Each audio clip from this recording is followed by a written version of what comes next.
Ang sabi sa sulat ni Apostol Pablo sa ikalawang Korinto 1:8 hanggang 10, nasabi po niya rito, "Mga kapatid, nais naming malaman ninyo ang mga kapighatiang dinanas namin sa Asya. Napakabigat ng aming dinanas. Ano pat akala namin ay mamamatay na kami. Para kaming hinatulan ng kamatayan. Subalit nangyari yon upang huwag kaming manalig sa aming sarili, kundi sa Diyos na muling bumubuhay sa mga patay. Iniligtas niya kami sa malagim na kamatayan at patuloy na ililigtas." Alam niyo po dito sa sinulat na ito ni Apostol Pablo, ito yung isa pa rin sa napakahalaga na magiging gabay natin sa umagang ito sa pakikinig ng kanyang salita. Lalo tigit sa kung paano natin isasakabuhayan yung tema na pinagkaloob sa atin ng Diyos ngayon taon, yung drawing near to our God. Dito makikita natin na sa kabila na sa paglilingkod ni Apostol Pablo, siya ay nakaranas ng karanasang halos magdulot sa kanya ng kamatayan. Hindi siya napigil sa kanyang paglilingkod. Hindi siya naapektuhan ng mga pangyayaring yon. Imagine natin mga kapatid, di ba tayo nakaranas lamang na kapag tayo ay naglilingkod, maaring tayo ay nasabihan, maaring tayo ay napagod, maaring tayo ay nagkaroon ng pagkakasakit, pero hindi pa natin naranasan sa ating buhay yung halos tayo ay mabigit lagi sa kamatayan.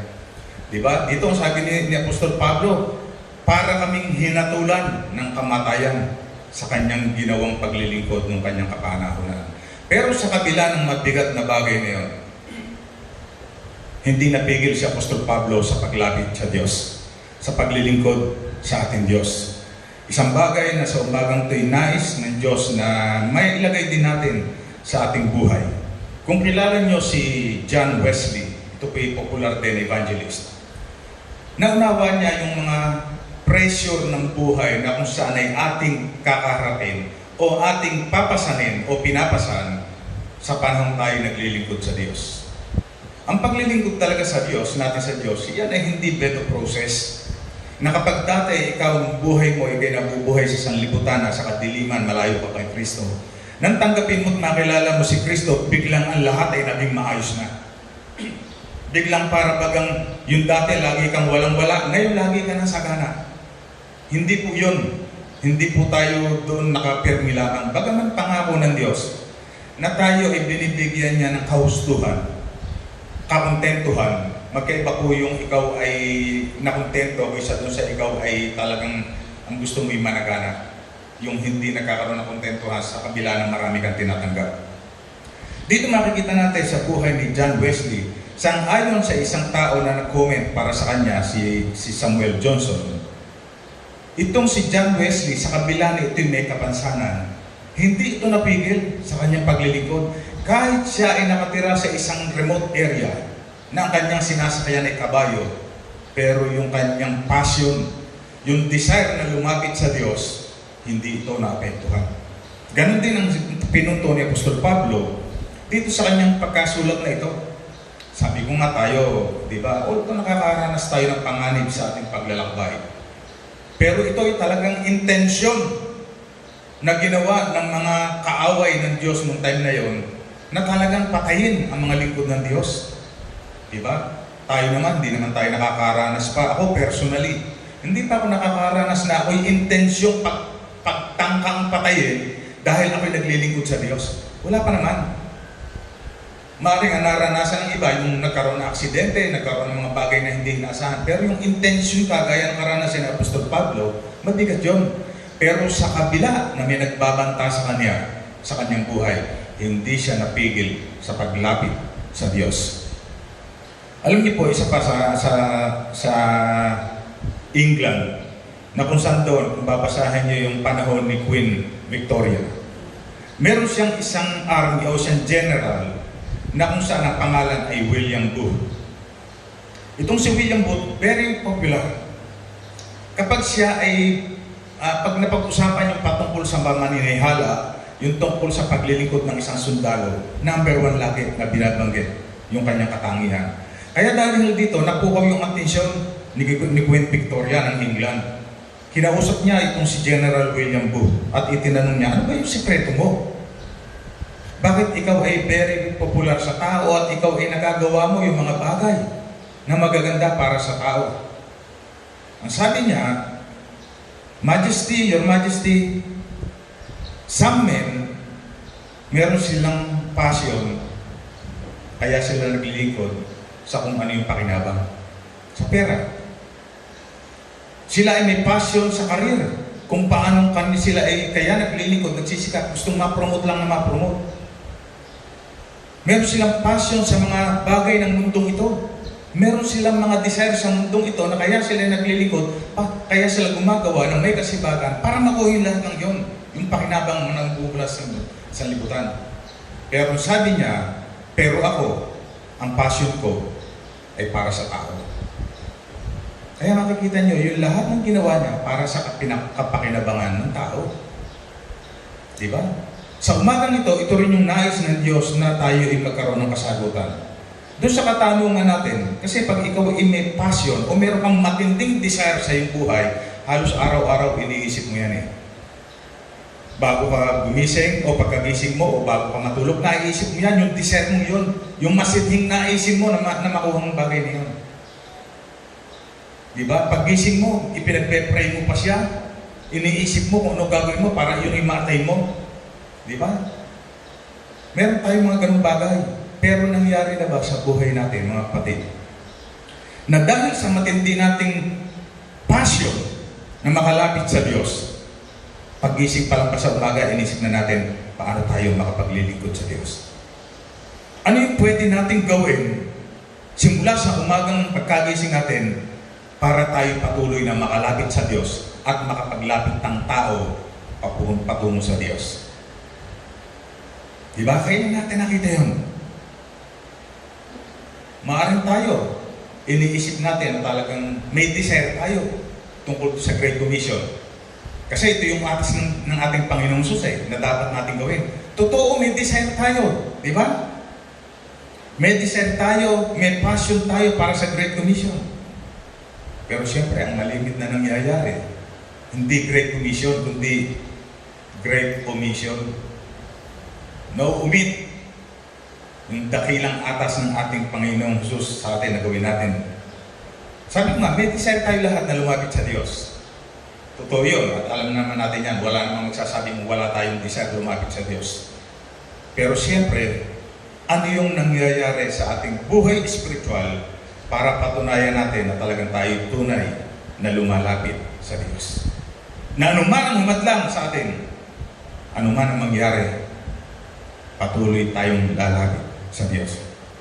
Ngayon ang tanong, sa kabila na meron tayong desire, sa kabila na ito pinagagawa ng Diyos, sa kabila na ito'y nauunawa natin, bakit yung passion, yung marugdog na pagnanasa natin na lumapit sa Diyos ay nawawasan? Siyempre, meron tayong kanya-kanyang dahilan. Pero dito, meron lamang 7 dahilan na nais ng Diyos na ipaunawa sa atin. Bagaman tayo, meron tayong mga personal na dahilan kung bakit tayo ay hindi tunay na makalapit at magstay sa presensya ng Diyos. Di ba? 7 bagay. 7 passion destroyers. Sabi rito, alin dito sa 7 ito na sumisira ng ating marudog na nasain na lumapit sa Diyos ang nangyayari sa iyo o nangyayari sa atin? Or kung wala man dito sa 7 to, alin pa yung bagay na humahadlang sa iyo? Yung una, yung passion destroyer kung bakit tayo naahadlangan sa paglapit sa Diyos. An unclear purpose. Unclear purpose. Bakit ka iniligtas ng Diyos? Maliwanag ba sa iyo o sa ating kapatid? Tayo personal na pwedeng sumagot yan eh. Maliwanag ba sa iyo ang purpose ng Diyos kung bakit Kanya iniligtas? Kung bakit Kanya inilalapit sa Kanya? Kasi dapat maliwanag sa atin yun. Kasi kapag hindi maliwanag sa atin ang purpose kung bakit tayo inilalapit ng Diyos, hindi tayo magiging passionate sa paglapit sa Kanya. magiging pwedeng ang mangyari. Minsan ngayon gusto natin, bukas makalawa, hindi na ulit. Mamaya gusto natin, bukas makalawa, hindi. Kasi bakit? Hindi maliwanag sa atin yung kahalagahan ng purpose ng pagkatawag ng Diyos sa atin. Sa Isaiah 49:4, sabi po rito, ngunit ang sagot ko, ako ay nabigo sa aking pagsisikap. Hindi nagtagumpay, gayong ibinuhos ko ang aking lakas. Gayon may ipinapaubaya ko kay Yahweh ang aking kalagayan, na ako'y kanyang gagantipalaan sa aking nakayanan. Ang sabi rito sa English, I have labored to no purpose. Marami tayong pinagsikapan, marami tayong pinagkaabalahan sa mundong ito. Pero ang dulo nun, hindi mag-aakay sa atin patungo sa kaluwalhatian ng Diyos. Ang lupa lang. Diba? Alam ko marami tayo. Kasi yung pagiging masipag o yung pagiging talagang masinop, mas marami niyan yung mga talagang mga tao sa sanlibutan. Kasi ang focus nila ay kung paano yung mga bagay ng mundo ay talagang makuha. Wala yung tinatawag na purpose ng Diyos kung bakit ipinadala ni si Kristo para sa kanila. Dapat maliwanag sa atin yun, mga kapatid. Sa Mateo 5:16, ang sabi rito, gayon naman, dapat ninyong paliwanagin ang inyong ilaw sa harap ng mga tao upang makita nila ang inyong mabubuting gawa at papupurihan ang inyong Ama na nasa langit. Alam niyo ba, mga kapatid, ang isa sa purpose kung bakit tayo tinawag ng Diyos ay upang siya papurihan. To glorify God. At para mapapurihan ng Diyos sa pamamagitan ng ating buhay, ang sabi rito, dapat nagliliwanag ang ating buhay. Alam ba natin ang purpose ng Diyos? Kaya tayo tinawag ay para siya mag-glorify? Kung alam natin yon, dapat magliwanag ang ating buhay. Ano ibig sabihin nun?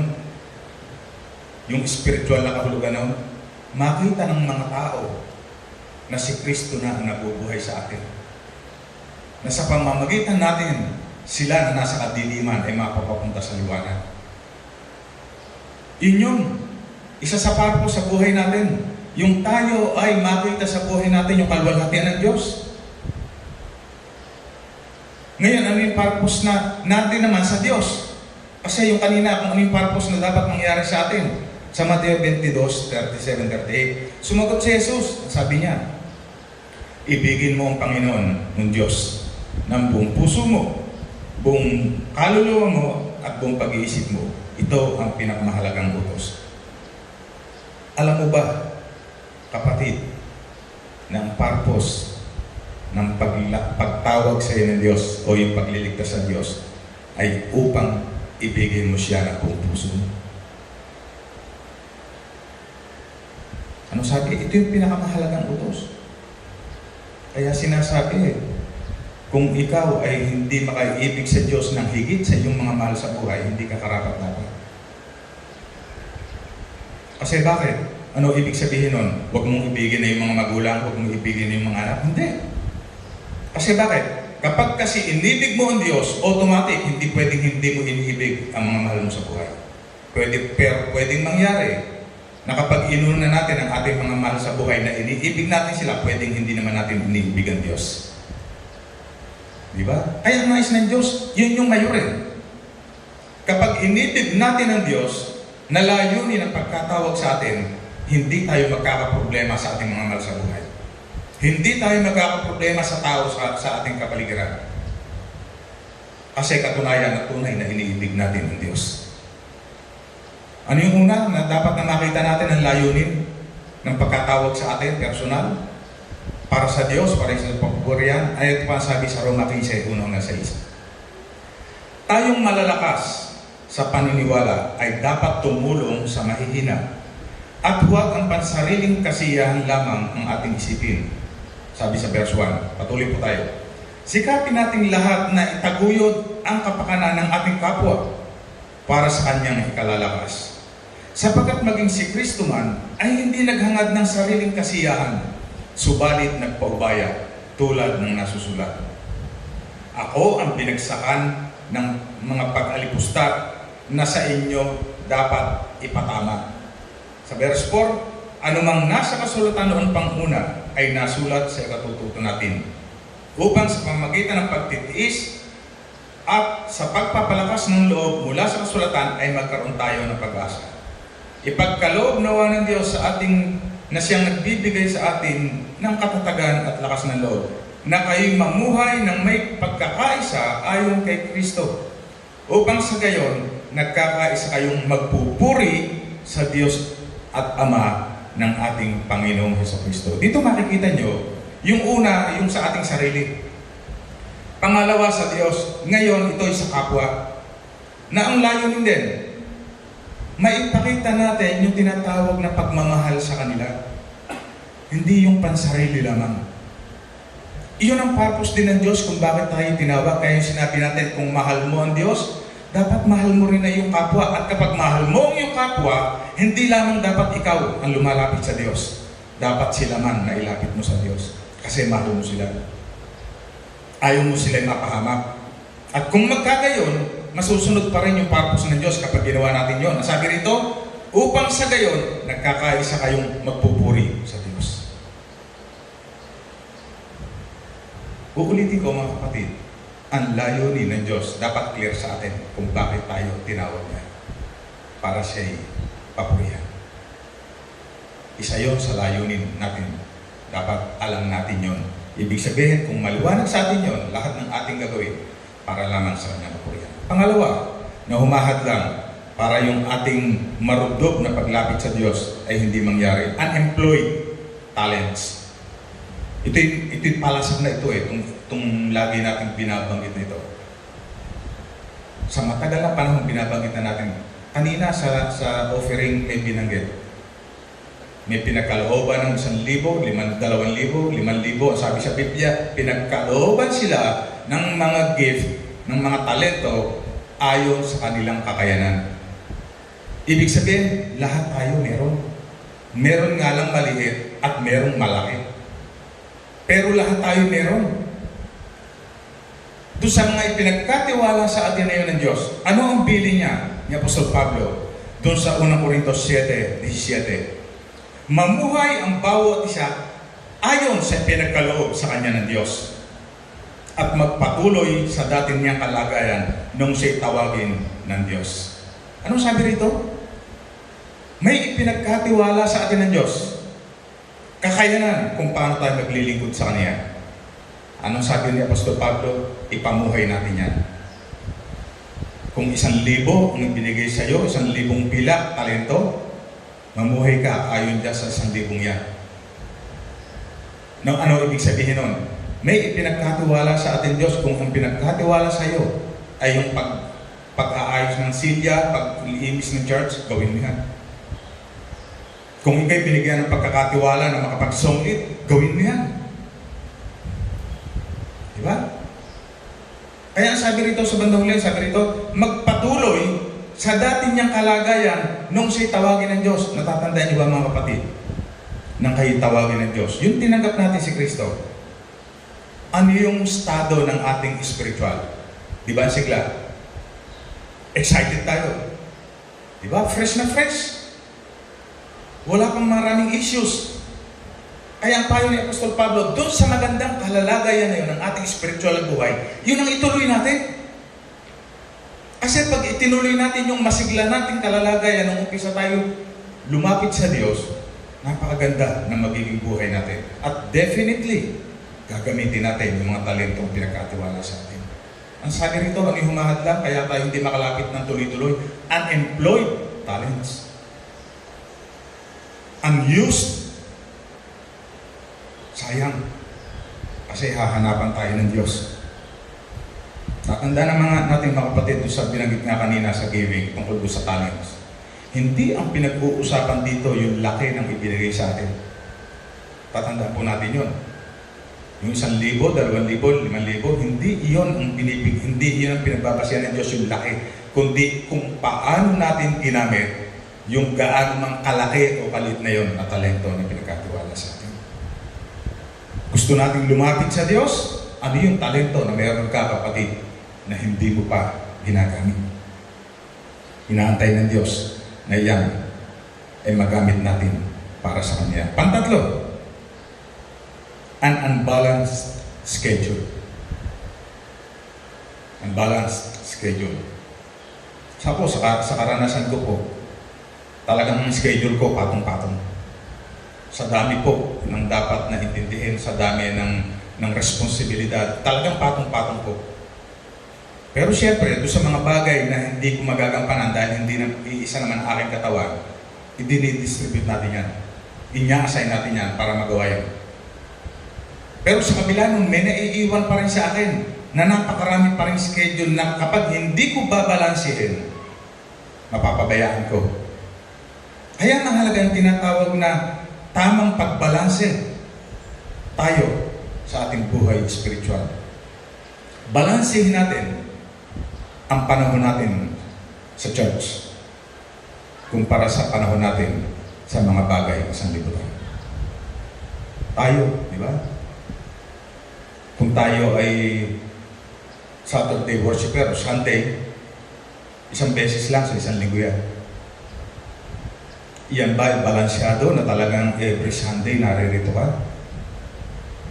Or every Saturday naririto ka? O yan ay talagang minsan tumitikwas dahil minsan wala sa tamang schedule. Mas malaki yung nagugugol sa mga bagay na pansanlibutan kumpara sa bagay ng spiritual. Hindi balansyado.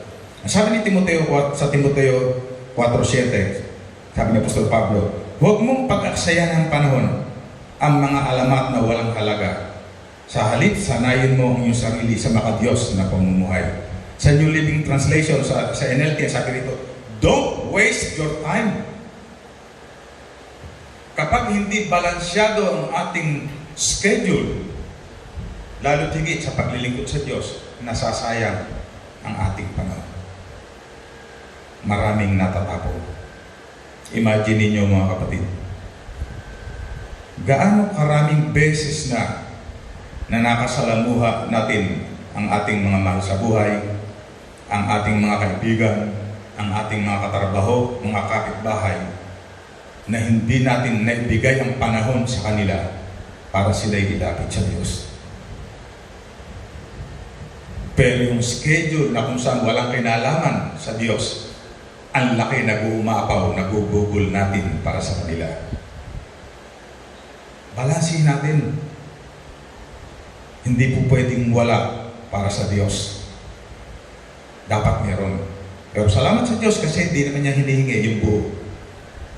Bagaman sabi ni Apostol Pablo, ipamuhay natin. Ibig sabihin, 24 hours a day, 7 days a week. Pang-apat, na nagiging hadlang kaya tayo ay hindi tuluyang makalapit sa Diyos o hindi tayo marugtog talaga o malalim ang ating desire. Yung sinasabi rito na unconfessed sins. Marami pa rin tayong taglay sa nakasalanan sa ating buhay, hayag man o lihim, hindi natin nahihingi ng tawad sa Diyos.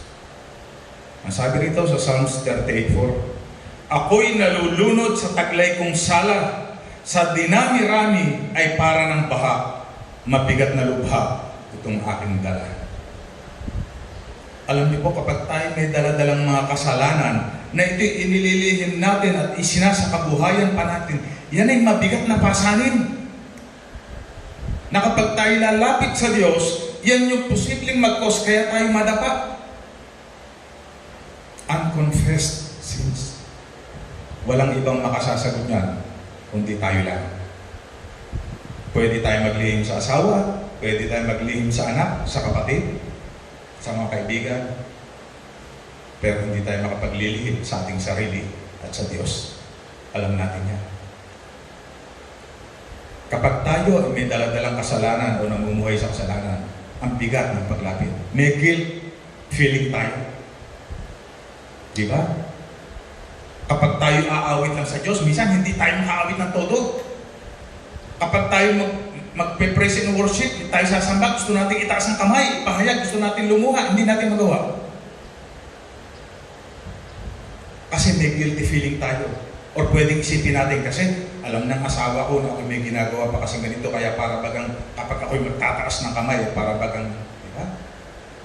Kasi meron tayong ganun na bagay sa ating buhay.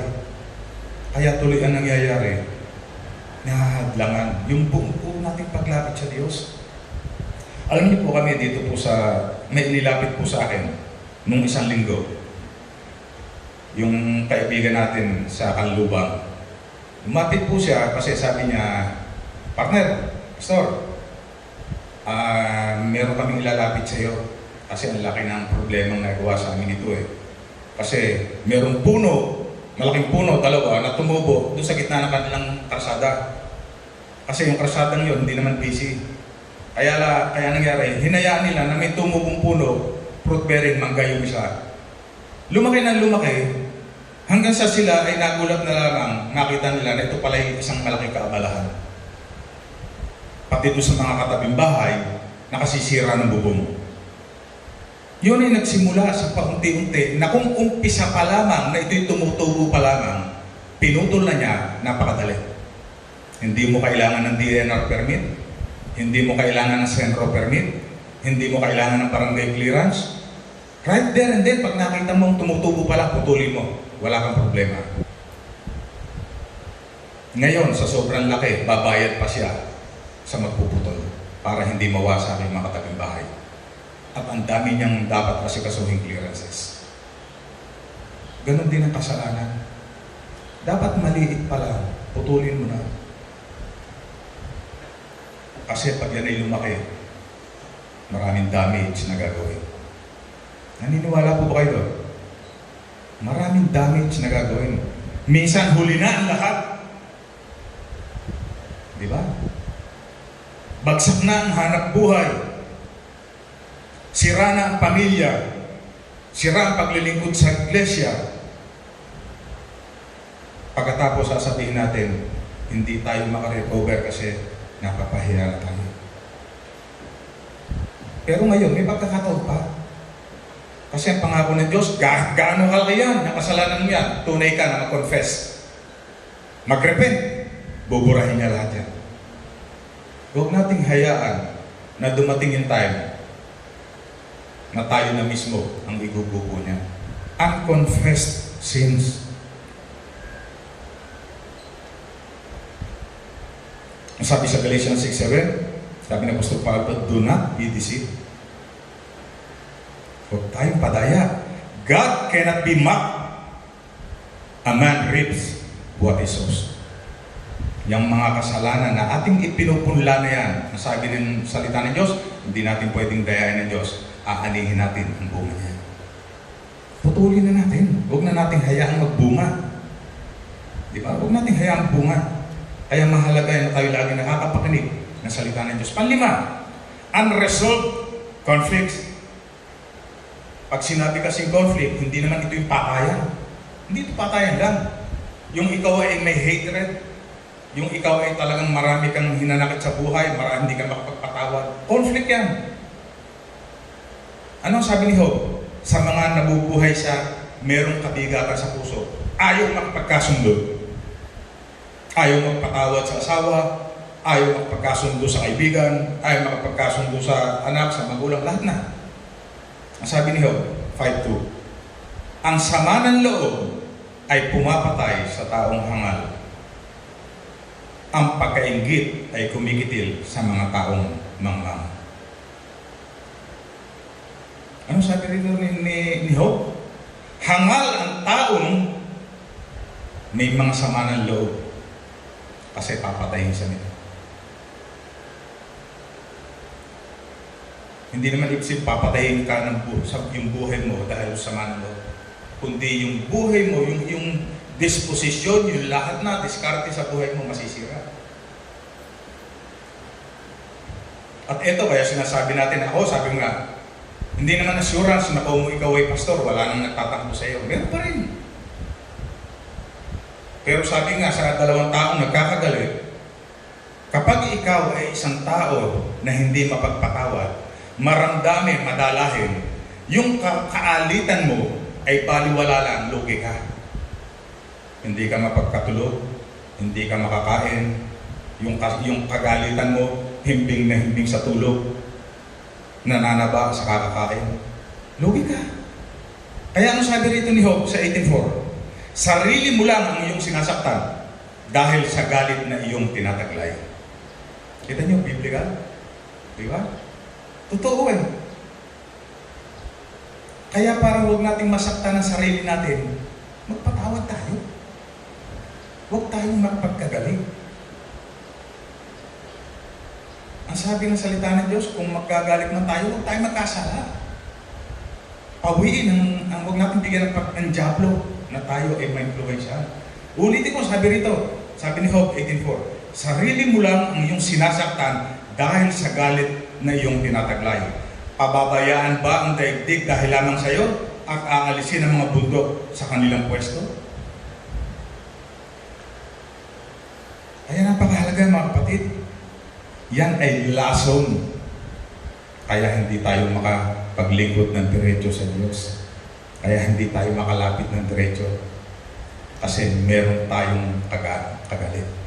Meron tayong pinatitisuran. Huwag ganun.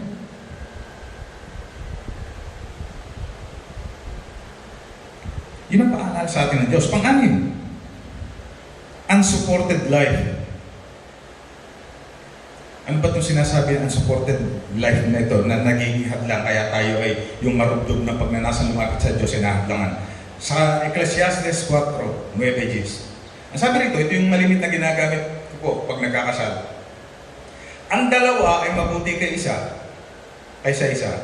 Mas marami ang bunga ng anumang gagawin nila. Kapag nabuwal ang isa, maitatayo siya ng kanyang kasama. Kawawa ang nag-iisa sapagkat walang tutulong sa kanya kapag siya ay nabuwal. Kaya yung ating malimit na narinig na quotation, no man is an island, huwag nating isipin mga kapatid, lalo tigit kung tayo Kristiyano, na pwede tayong mabuhay na tayo lang.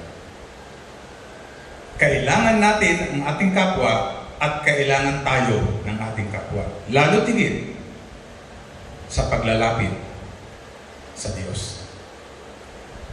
Sa paglilingkod sa church, hindi pwedeng pastor lang.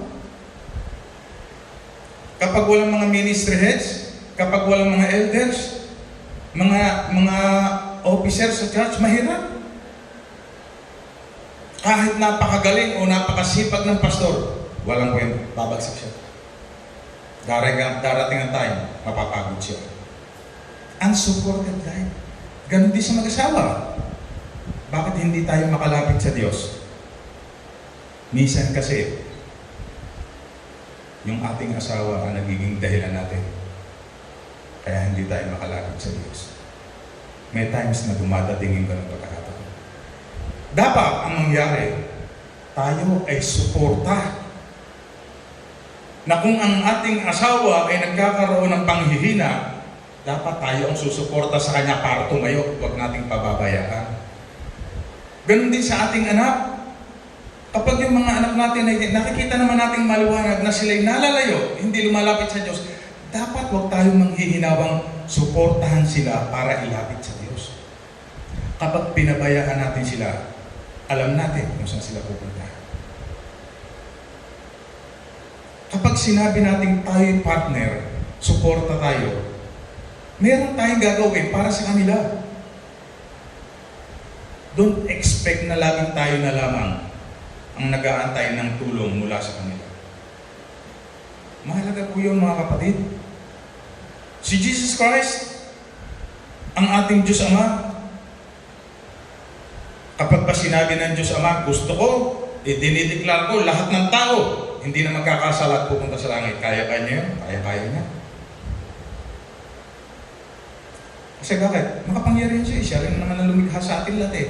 Talunan na ang kaaway. Pwedeng sabihin niya, wala ka na influensya lahat. Bagaman binigyan tayo ng kalayaan. Ang ating Panginoon Jesus, pwede rin niya gawin lahat. Yung 12, pwede naman nga hindi piliin yun eh. Pero kumuha siya ng mga suporta, mga partners, para ipakita na ang gawain ng Diyos, hindi lamang sa Kanya. Kaya meron siyang tinawag ng mga alagad, mga kapartner, kasuporta. Kaya mga kapatid, yung kanina yung binanggit na meron tayong tampuhan, kapatid, yung kinatatampuhan mong yan ang posibleng kailangan mo palang suporta para ikaw ay patuloy na makalapit sa Diyos. At panghuli, ito yung napakahalaga na kaya naman tayo nagpapatuloy, kaya tayo nagpapahayag, kaya tayo nakikinig para patuloy na tayo lumago spiritually. Ang pangpito na naging hadlang kaya tayo ay hindi tuloy ang makalapit sa Diyos, an undernourished spirit. Sa madaling sabi, malnourished, payat na payat ang ating buhay spiritual. Sa akin din. Kaya kaunting tama ng pagsubok o ng sakit, latag agad tayo. Kasi bakit? Mahina ang katawan. Di ba? Kapag ang hina-hina ng katawan natin, di tayo makapagkakain. Pagdating ng mga sakit, ang dali nating mahawa. Kaya tayo ay hindi makalapit ng tuluyan sa Diyos. Ang sabi rito, undernourished. Siyempre, ano ang kabaliktaran nun? Para tayo makalapit, dapat maging malusog tayo spiritually. Sa Colossus 2:6-7, sabi ng Apostol Pablo, yamang tinanggap na ninyo si Kristo Jesus bilang Panginoon, mamuhay kayo na may pakikipag-isa sa Kanya. Magpakatatag kayo. Isalib ninyo sa Kanya ang inyong buhay. Magpakatibay kayo sa pananampalataya, itinuro sa inyo, at lagi kayong magpasalamat sa Diyos. Ito yung sinasabi kung paano ang ating buhay spiritual ay lumago. Kasi pag tinanong natin ang bawat isa, gusto mo ba na ikaw ay lumago ang buhay spiritual mo? Siyempre lahat tayo. Wala nang magsasabing, ayoko po, pastor. Lahat. Yan gusto natin. Nagsisikap tayo. Kaya lamang, meron tayong kinakailangan gawin. Yung part natin. Ano sabi rito? Makipagkaisa sa Diyos. Pag sinabi kaisa tayo ng Diyos, dapat lahat kung ano yung gusto ng Diyos, kaayon tayo, ginagawa natin. Sabi rito, isahalip natin ang ating buhay. Hindi sa mga material na bagay. Hindi po pwedeng sa material na bagay nakasalig ang ating kaligayahan. Na yan ay nawawala.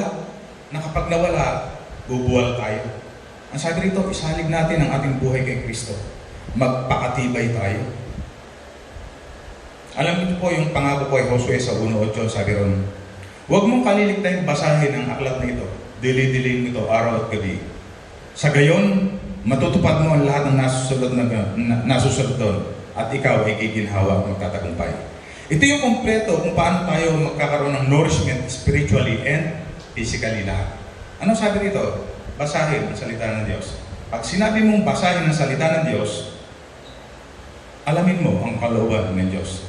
Kasi ang Biblia, dito nakatala ang kalooban ng Diyos. Yung naririnig nyo na ipinapahayag, ito'y galing sa salita ng Diyos. At ito ang kalooban ng Diyos. Kaya kung gusto natin na tayo lumakas, dapat alam natin ang salita ng Diyos. Pagkatapos ang sabi ni Josue, araw at gabi. Ibig sabihin, buong buhay. Nagpapatuloy na inaalam ang salita ng Diyos. At hindi doon tapos ang payo kay Josue. Ano sabi rito? Upang matupad mo ang lahat ng nasusulat doon. Walang kwenta, walang kabuluhan. Na alam na natin ang salita ng Diyos. Kapag tayo tinanong ng ganitong salita, alam natin ang talata. Kung hahanggang isip lang. Anong sabi rito? Matupad ang nasusulat. Gawin natin ang kalooban ng Diyos. At panghuli, ano bunga nun? Kapag alam natin ang kalooban ng Diyos, salita ng Diyos, at tayo ay namumuhay ayon sa salita ng Diyos, anong pangako niya? Sabi rito, giginhawa tayo at magtatagumpay. Well nourished. Pag sinabing maginhawa ang buhay, ba'y matabayan? Sagana. Matagumpay, walang kabiguan. Kaya napakaliwanag, di ba? Napakaliwanag. Kaya sa mga tayo lahat na nagkakaroon ng pagdadalawang isip, minsan hindi tayo ganun kadesidido talaga. Paalala pa rin ng Apostol Pablo sa Roma 12:11, magpakasipag kayo at huwag maging tamad. Buong puso kayong maglingkod sa Panginoon.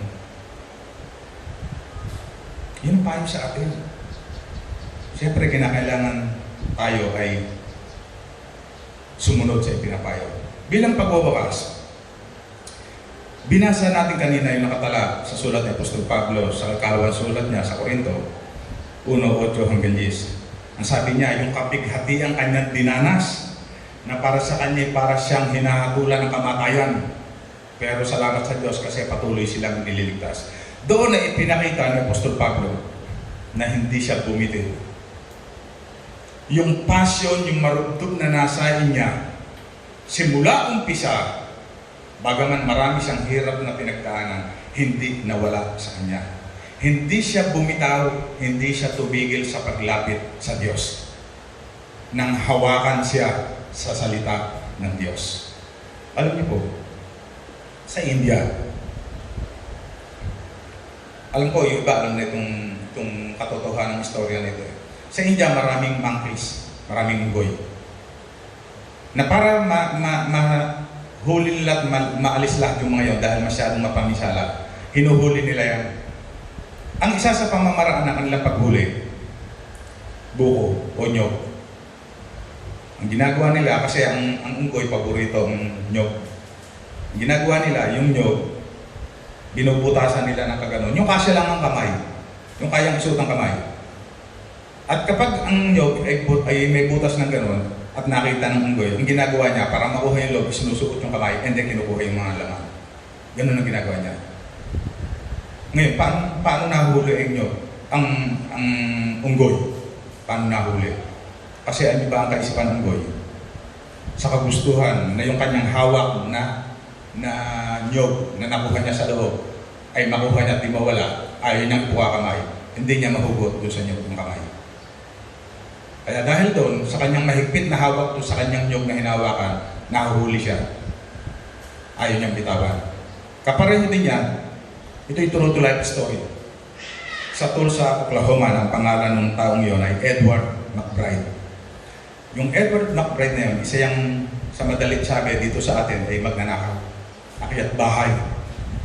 Dumating yung time nang ginawa niya, yung isang bahay na nakyat niya, nakakuha siya ng isang bag na kung saan ay naglalaman ng mahalagang bagay. Ngayon, sa kanyang pagtalon sa bahay, pagtakbo niya, may nakakita sa kanya at naisumbong siya sa pulis. True to life po ito, pag inyong binasa. Dahil doon siya hinabol. At nang wala na siyang masulingan, ang ginawa niya, tumalon siya sa ilog.